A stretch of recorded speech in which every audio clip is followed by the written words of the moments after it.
the decline of the Roman Empire created an increasing political void across Europe. Usually what would happen when a big emperor falls? Take a guess. In India, for instance, assume you have a big emperor who rules across the subcontinent, and then he falls, the emperor dies or becomes weak. What would happen then to the political order of the subcontinent? You take a guess and tell me what it would be. There'll be a lot of fighting within the empire for his successor. Who would be his successor? That's one thing. There will be a lot of clash amongst the other kings of the other states, and there will be a constant state of confusion because they will all be fighting amongst themselves. Okay. In short, what you are saying is, at the fall of a great empire, the inevitable consequence would be some kind of political chaos. Quite true. But the fall of Roman Empire did not happen overnight in one shot, it happened very gradually. The outer edges of the empire started falling first because they were the least manageable, and at the outer edges of the Roman Empire, in fact I would suggest do not write, just listen, I will tell you when to write. At the outer edges of the empire, you found increasingly autonomous people taking over power, sometimes in revolt against the empire, or sometimes quietly paying the due obligation to the empire, but a substantially autonomous rule of their own. So this sort of thing was happening as the empire was declining. It was not a sudden chaos, but as the empire declined, these ones which were on the fringe, they started getting more and more powerful. I will give you an example of what happened in South India, not because it had anything to do with the Roman Empire, but the process was similar. You see, when Aurangzeb fell, the Mughal Empire was an incredibly powerful monolith, but when he fell, all the Mansabdars who were running the provinces became more autonomous, and as the Mansabdars themselves became weak, their subordinates in sub provinces became autonomous. For example, in 1700 a person became very prominent in northern Tamil Nadu called the Nawab of Arcot. Arcot is a place which is some 60 kilometers from here. It still has the fort of that Nawab. More importantly, in Triplicane, the descendants of the Nawab are still living in reasonable comfort. But what is important is, around 1700 the Nawab declared himself independent of the Nizam of Hyderabad,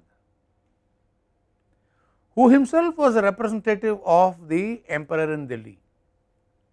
So Delhi became weak after Aurangzeb successively it became weak, and the Nizam and others, like for instance the rulers of Bengal, they became autonomous. The rulers of northwestern province became autonomous, they all became increasingly autonomous, but the Nizam became autonomous too, but the Nizam himself became weak over a period of time, partly because he did not have to worry much about Delhi, so he started living it up. So then he got weaker, then people below him, like the man who declared himself the Nawab of Arcot, all those guys became strong. So when an empire breaks up, it may not immediately lead to the rise of chaos, it may simply lead to the rise of a vast number of regionalized, localized power structures. Am I right? This is what happened when the Roman Empire fell. Now write.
So,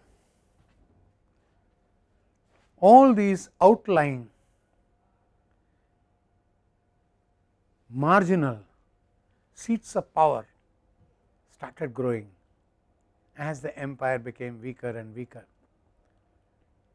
and there grew up people who used models of power, models of authority which came from their tradition, not from the Roman tradition. They did not have bureaucratic rule, they did not have Roman laws, they did not have Roman judiciary, they did not have the legionaries fighting, but they had their own models. In most cases these models followed a practice which came to be known across Europe as feudalism. What is feudalism? Take a guess, Ashwati.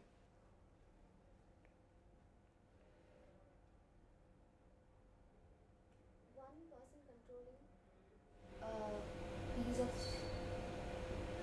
land. In fact, you are modeling it after the Janmis of Kerala. Well, Janmis of Kerala were not actually feudal, they were more autocratic. Well, Krishna, Like there were people having land holdings, and they employed other people to work on. This was a part of feudalism, to work on their land holdings. so basically landlords had servants working on their farm. Something of that sort. Do you know what happened, Aditi? Well, you do not have feudalism in Mumbai, what can I do? Do you have any idea, Avantika? Yeah, similar to what my idea of feudalism is similar to what Krishna said about feudal lords having peasants working under them, and But who are feudal lords? That is what I am asking. who are not representatives of the king, but who Keep talking. had their authority vested in them by ruling leader. Yes and no, but I have got what I needed from you, which is a cue to move forward. The heart of the word, or the heart of the feudal system, lies in this word fief. Have you heard of fief? Fiefdom. What is that?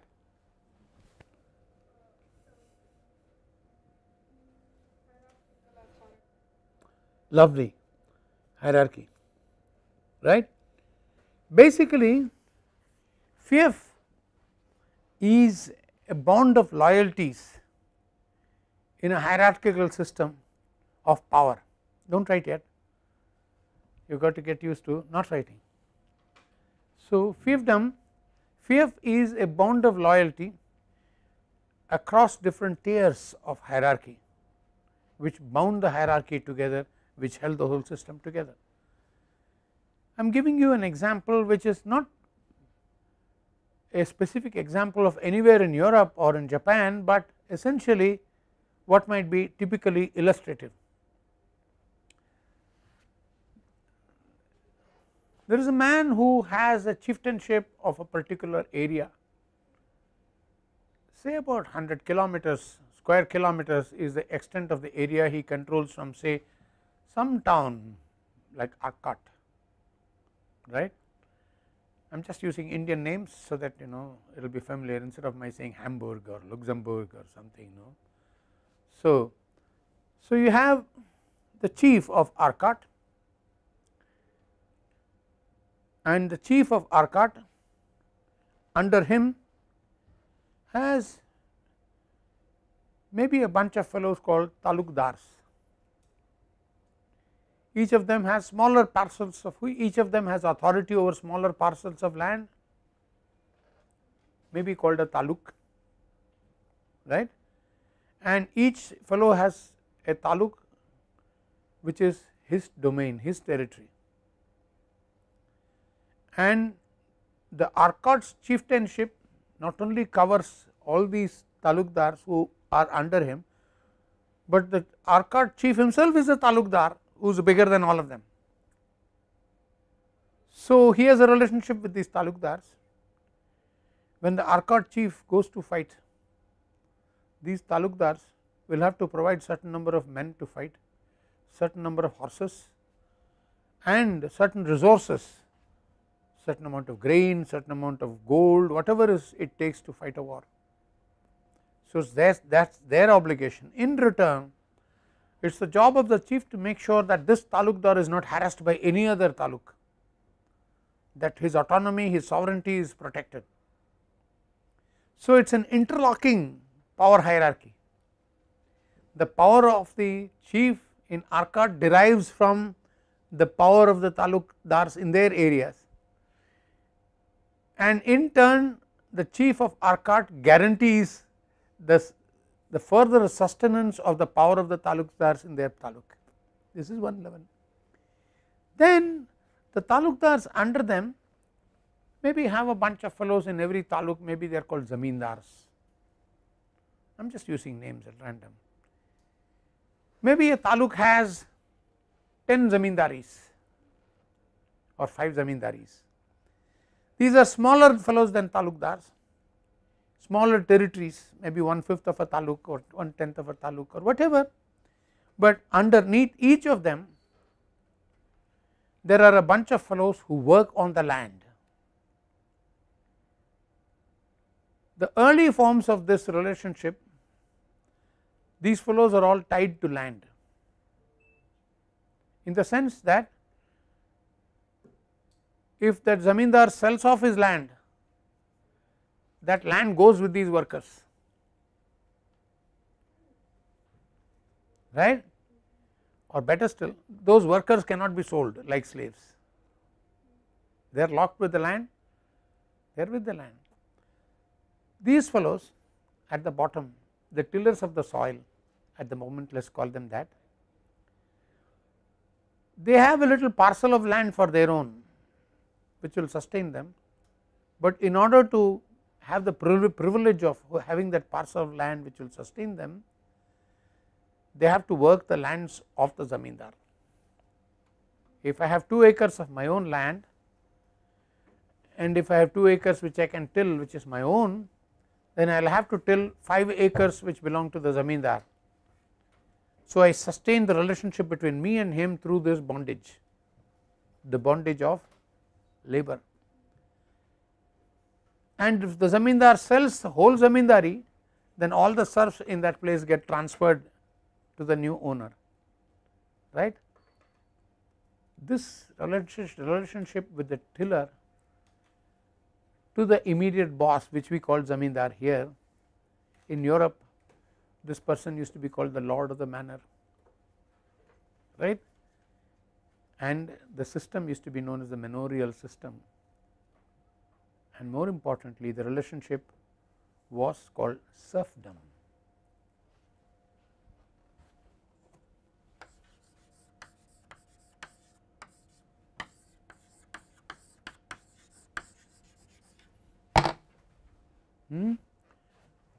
Start writing.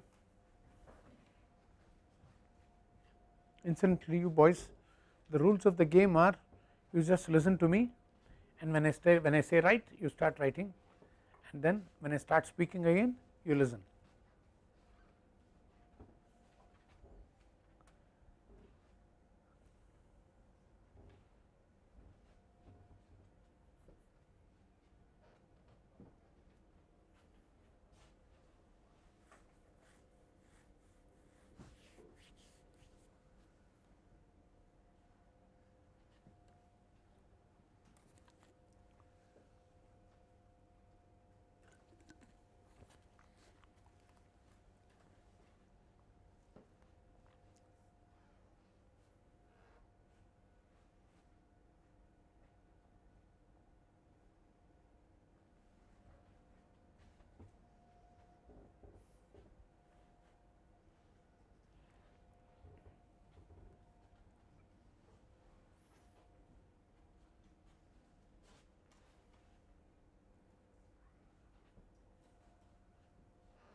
Okay. There is plenty of material available on the web on feudalism, different types of feudalism. So, it might be good if you just googled just to see how many variations and what kind of patterns there were and how things changed in feudalism from one time to another in the same place. Okay. All right, now let us put it all together. On the one hand, you have the lord of a particular area, terrain, province, under whom there are maybe sub lords, under whom there might be lords of the manor, and the manor house being the physical center, as it were, of the feudal system at the ground level. There is a manor house or the manorial house around which are the lands of the manorial house, which are tilled and worked on by the peasants who live around that area, either in villages or in groups or alone, it varies. And these peasants are locked to the land, the lord of the manor, in two ways. On the one hand, they get the freedom to cultivate a certain portion of the land which is given to them to enjoy, in return for cultivating the rest of the land, which is the lord's land. 2, they get recruited to fight for the lord when he needs to fight, and in return their personal security and safety from every kind of bandit, every kind of nuisance is guaranteed by the lord. So, you have an interlocking obligation systems from the top right up to the serf, right. This interlocked system of mutual obligations which sustained, which bonded the whole system together very nicely, went right on to the top where there was a monarch. One of the big chiefs was a monarch, and he held other big chiefs under him in a feudal relationship. He had a fief relationship with those people. Eventually, when the monarch went to war, everybody went to war. How? Because each one passed on the word. Eventually, the lord of the manor would get the word saying, okay, look, I want 50 men with 50 lathis and 2 spears and 3 swords, send them over under one leader. Okay, send. That is how the army was collected, that is how the system was sustained, and how the economy for sustaining the people and the army came about, right. This is the feudal system. You want to write this down?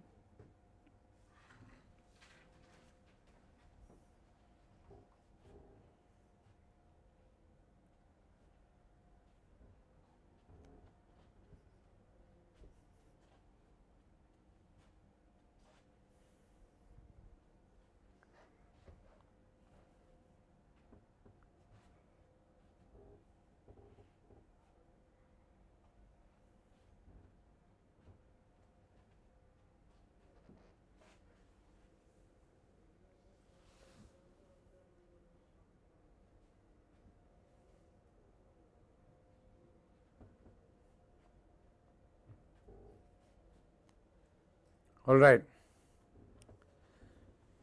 You can see what a contrast this is to the empire of Rome, with its bureaucracy, with its overarching legal system, with its very powerful army of fighting soldiers across the place, and sustaining its borders, sustaining its revenue collection, sustaining the building of roads and infrastructure, making connectivity across the empire.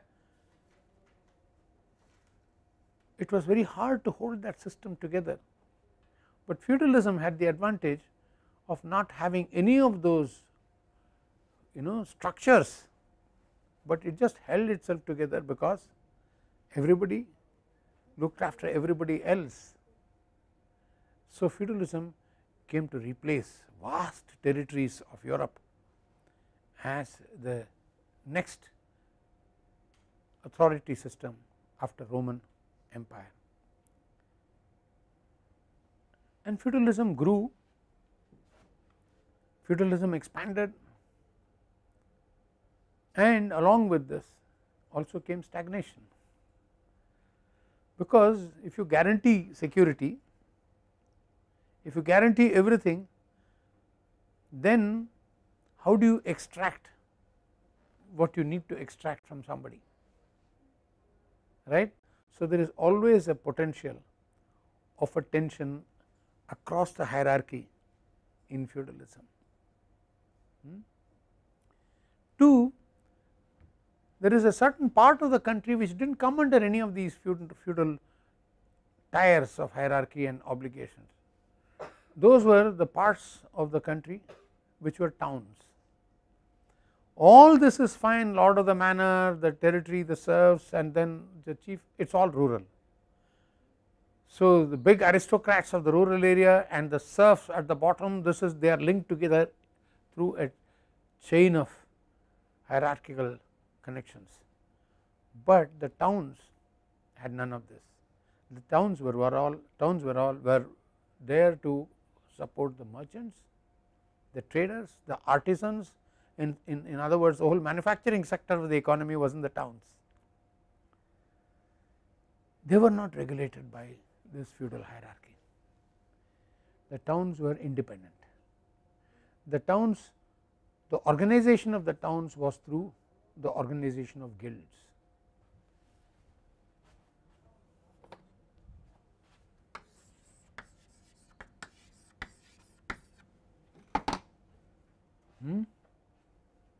What are guilds?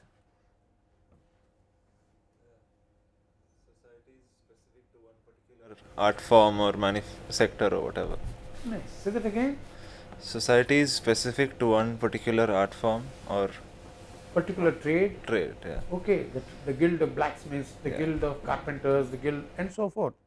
Right. In other words, it was a trade organization or a professional organization built based on a particular business, particular professional, particular craft, particular trade, particular manufacturing process, whatever. But it consisted of all the people who did this, who practiced this particular form of craft or manufacture or business or whatever, and they subscribed funds to the guild which looked after their interests. So, the guild looked after for instance, it looked after the employment of all its members. It protected, made sure that they got regular employment. One way in which it protected their employment is to make sure others did not come for those jobs there. So, if you had a weavers guild in a particular town, it made sure that external weavers from outside that town did not come into that town, it kept those fellows out. So, they would say go back to your own guild. So, just as the feudal hierarchy protected the interests of different rural areas, the guilds protected the interests of their particular groups of businessmen, traders concerned or artisans concerned. And the organization of the political structure of the towns was usually a collection of the leadership of the guilds. They constituted the leaders of the town in various forms. So, across Europe you had great rural hinterlands where the aristocracy ruled the serfs, and you had these rich prosperous pockets in towns where manufacturing activity went on, lot of trading activity went on, business prospered, people were shipping things to overseas, exporting goods, importing goods.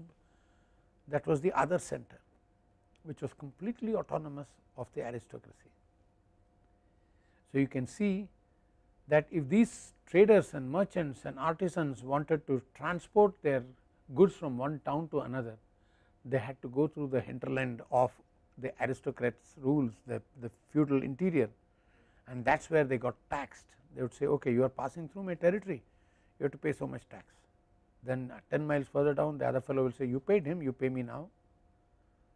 In other words, the force which governed feudalism was a force of extraction of feudal dues, sometimes taxes,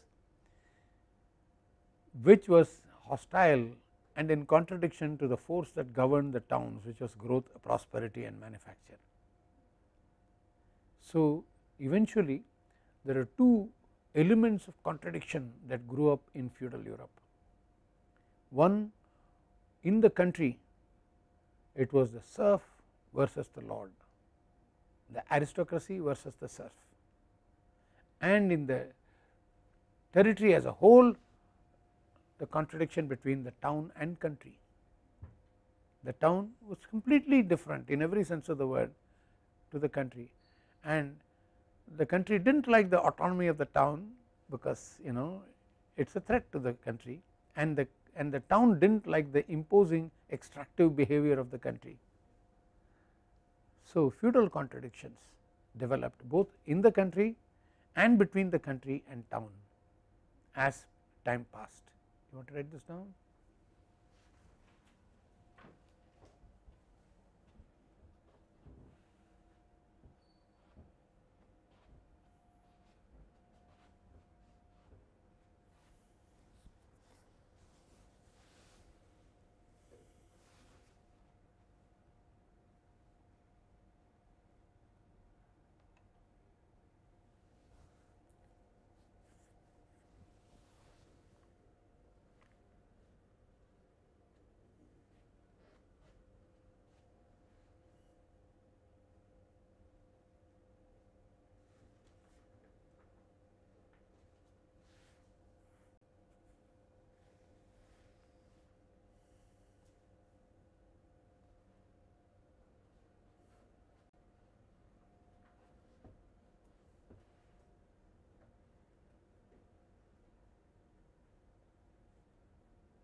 Okay.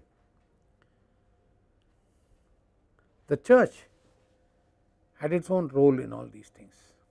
We saw, for instance, the church as an organization had come into the fore into its modern form by the 6th century AD. It was a huge process of gradual consolidation. Bishops got together, bishop of this see, bishop of that see, see being SEE, that is a territory of a bishop.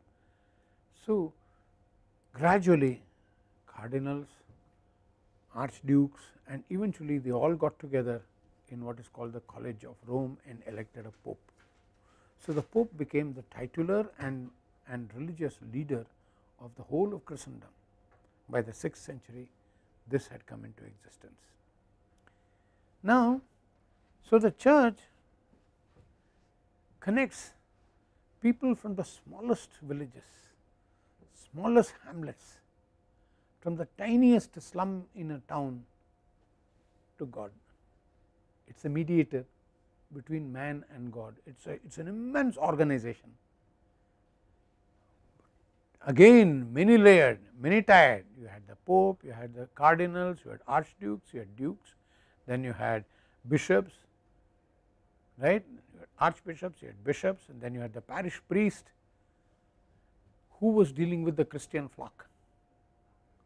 So, you had a matching hierarchy to the feudal hierarchy in the church, in the religious world, and both needed sustenance. Not just the feudal aristocracy needed sustenance, the church needed to sustain itself.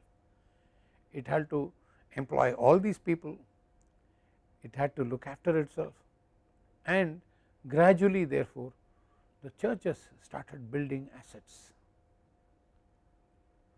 By the 15th century, the different churches under the rule of Rome, different bishops, archbishops, all these people together constituting the church made the largest landholders in Europe, more than all the kings, all the dukes, all the aristocrats. By the end of the 15th century, as 16th century came in, the church was the major rival as an economic power to the whole feudal aristocracy headed by the monarch.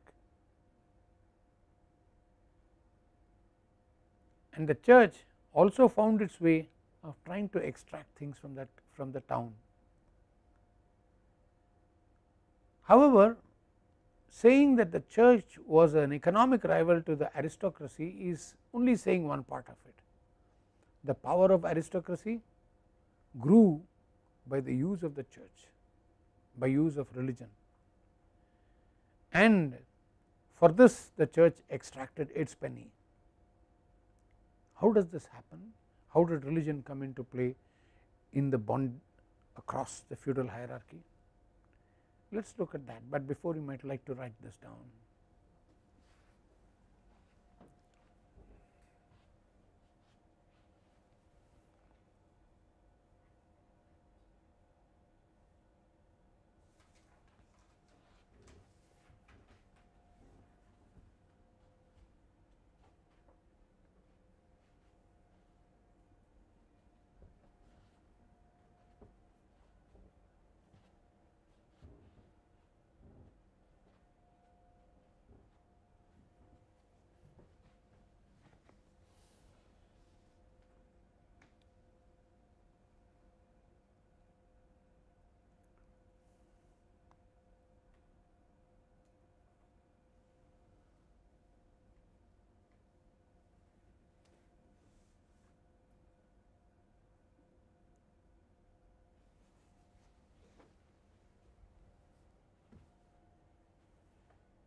Right. Let us understand how the church acquired its power and how this power was utilized by the aristocracy. See, the church as an organization is an intermediary between man and God. It is a whole organization without which man cannot relate to God. A good child or a good Christian had to be baptized as a child. If you are not baptized, you are not blessed, you are not graced, you will go to hell. So, beginning with the baptizement ritual and eventually your being interred in the churchyard, you are being buried there, is a continuous series of reward punishment tie-ups between you and the divine force.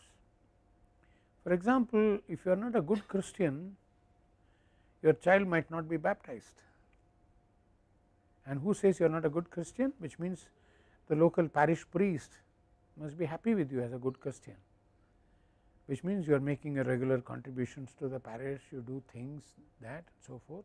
In short, you should please the parish priest, you should please the bishop and so forth, and the parish priest must have a good report about you to the bishop. It is a superbly interlinked and powerful network of information that it developed over a time. Secondly, if you are not a good Christian, then you will not be buried in the churchyard. You know what the Christian belief about life after death is? Why are people buried? Do you know that? People are buried because they await the day of judgment. You are supposed to be there under the ground, and one day the Lord will call you on the day of judgment. You will rise and go to the Lord and account for all the sins that you have committed and all the good deeds you have committed, and eventually the Lord will say, okay, it is heaven for you, go.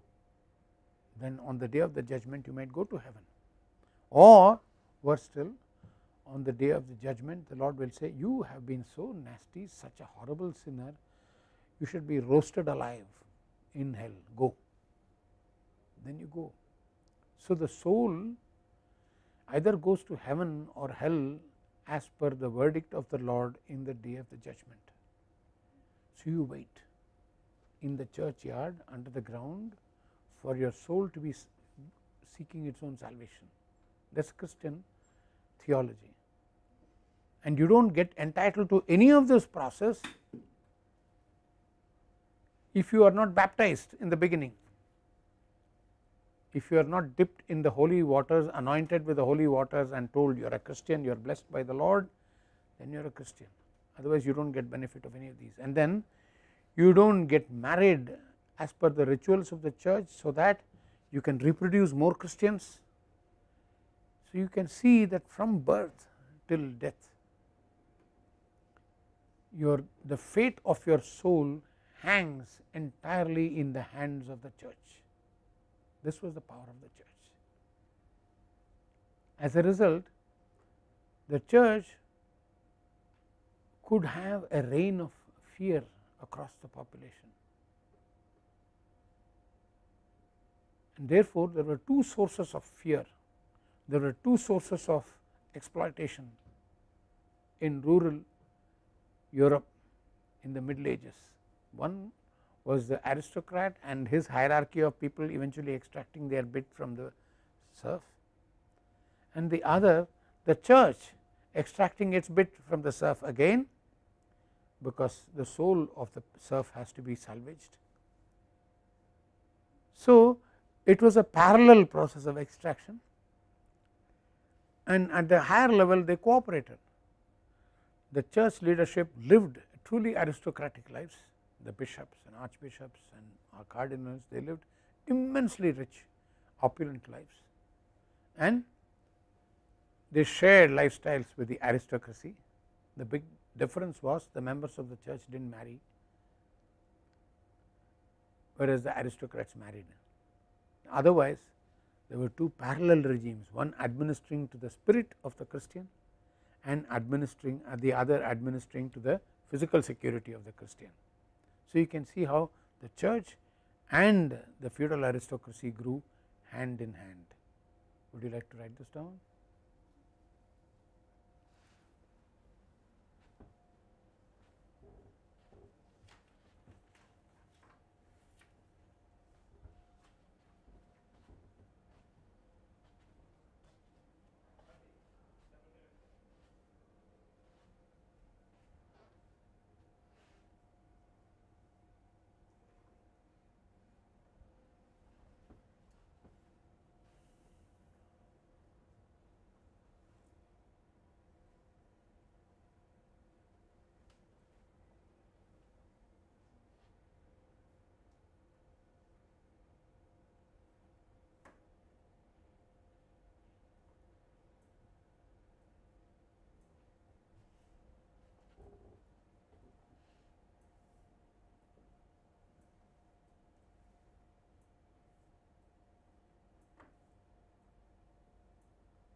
Just as the guilds and the feudal aristocrats held their territory through very powerful repressive measures, the church also held its own through a very powerful repressive measure. So, the church could punish you for heresy, which means if you did not smile at the parish priest that morning, you could be punished for witchcraft, both of which was death. More importantly, you could be ostracized. What happens when you are ostracized? You are a nobody, you are nothing, you are removed from the community of other Christians, which means you are all alone, you are out in the wilderness like a dog wandering in the forests, you do not survive for very long. So, ostracization and physical punishment were common aspects of the rule of the church, and specifically the confessional was a very major instrument through which the church acquired knowledge of the very intimate personal lives of people. You are first told that you are a sinner, you are born out of sin and you are going to sin all your life, only the Lord can save you. So, you keep watching yourself and report to the Lord if you are committing sins, so that the Lord may forgive you and tell you how to make amends. So, invariably you go to the confessional and sit outside that little cubicle and kneel down and tell the priest, Father, I have a confession to make, and Father says, yes son or daughter, as the case may be. Then you start speaking whatever you think, the bad deed that you have done for the day or for the week or for the month or whatever, and then you say, Father, I have to be forgiven, and the Father says, well, say 108 Ave Marias and then you will be forgiven. So, you say 108 Ave Marias, which is like some slokam, You say that and then you are forgiven. So, what happens? The priest knows everything that goes on in your life. So, you see incredible power of control over the minds with a very powerful organization which goes right down to the bottom and which therefore can collect. The roots of European fascism which came in the 20th century go to the development of the church. Now you can see why. The growth of church as an organization was diabolical in the way in which it reached out and captured the minds of the people.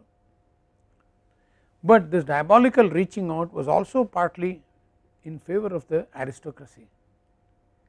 So, you did not need a Roman Empire with its formal laws and judiciary and army. You just had this incredibly complex network down the hierarchy.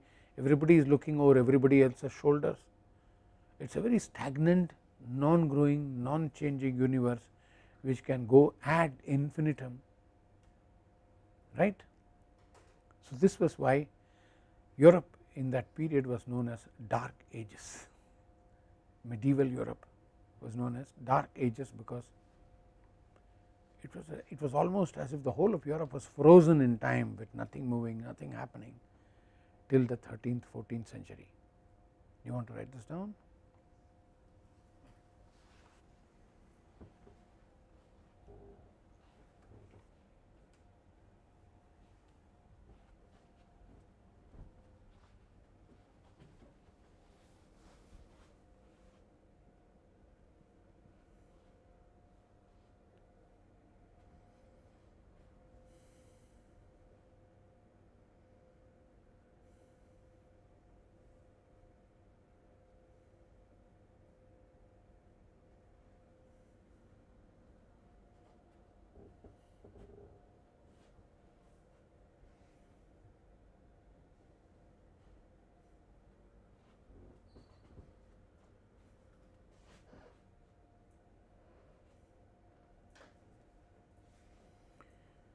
So, let us sum it up.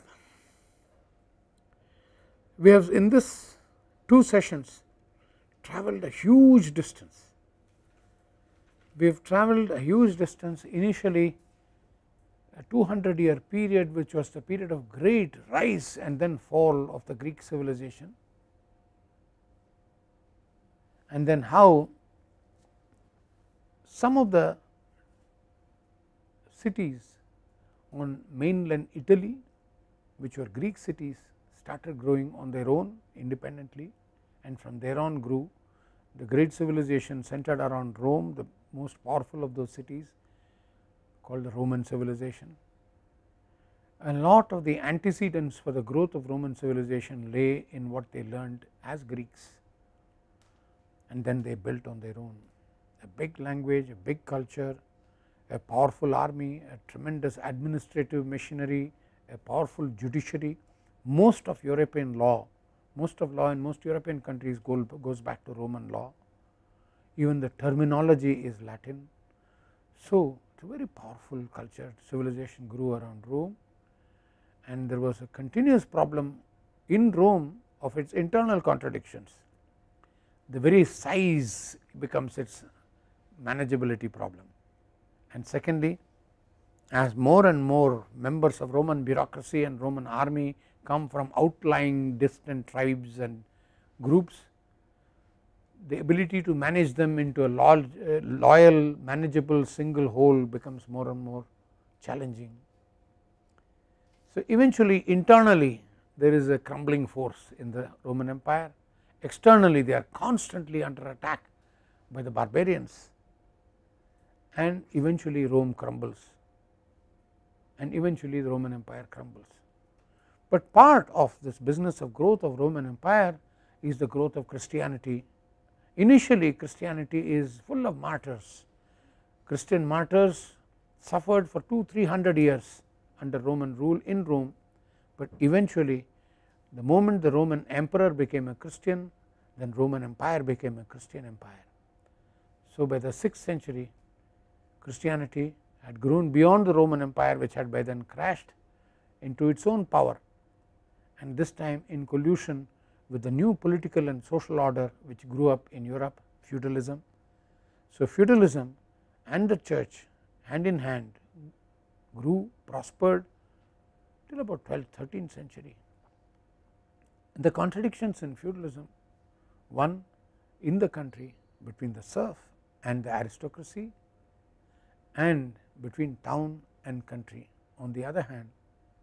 So, there are these internal contradictions which are ripening through time, and then there is also the problem with the church. The church is growing stronger and stronger and stronger, and at some point the king as a temporal head is often challenged by the pope as the religious head. So, the problem grows between two big economic superpowers of Europe, the church and the king. By the 15th century, this contradiction reaches great maturity. In the 16th century, the first of the breakdowns of the relationship between king and church happened. Henry VIII, the second of the Stuart kings of England, decided to cut himself off from Rome for various reasons. We will not discuss the reasons now, but he simply declared, from now on I, Henry VIII, is the head of the church. This is not the church of the Pope in Rome, this is the church of England. So, the Anglican church was born with the English crown as its head, and that was the summation of all these years of movement. Okay, then we are done. You have any questions? No. Is this method now proving better? Are you able to write better, think better, understand better? So, shall we sustain this? No? You prefer writing? No, well, we will have to reach some uniform decision on this. When I get back, we will sort of look at this, maybe we will do some kind of a compromise on this. Be that as it may, well, I will, what shall I say, I will wish you good luck and Godspeed till I see you again on the 1st of September. I will be back in town on the 27th of September, August, but I will be in your class on the 1st of September. Look after yourself. You have my email ID. I have sent you those things, and so you have my email ID. Anytime you want to ask me something and so forth, it is fine. Now, meanwhile, you can learn a lot by googling about the church, the history of the church, and so forth. There is plenty of material on that. See what you can pick up, and then Swain has plenty of material on all this feudalism and the dark ages which I am talking about, and the growth of church. There are at least 2 lovely chapters in that. So, you got enough material going there. All right, good luck, enjoy.